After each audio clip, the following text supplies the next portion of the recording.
Hello everyone, this is Shailu properties. ఈరోజు నేను మీకు కొండాపూర్లో ప్రైమ్ లొకేషన్లో Chirag public school back side ఒక అపార్ట్మెంట్తో మీ ముందుకు వచ్చేసాను. ఇది 247 స్క్వేర్ యార్డ్స్ రెసిడెన్షియల్ ప్లాట్ అండి. ఇది మొత్తము సేల్కి పెట్టేశారు.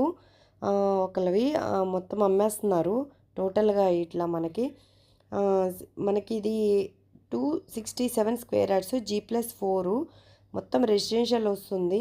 6.8 CR చెప్తున్నారు. రెంట్లు కూడా మంచిగా వస్తున్నాయండి ఆ ఏరియాలో. ప్రైమ్ లొకేషన్ ఇది. ఒక్కసారి స్క్రోల్ అవుతున్న నెంబర్కి కాల్ చేయండి, డీటెయిల్స్ ఎక్స్ప్లెయిన్ చేస్తాను.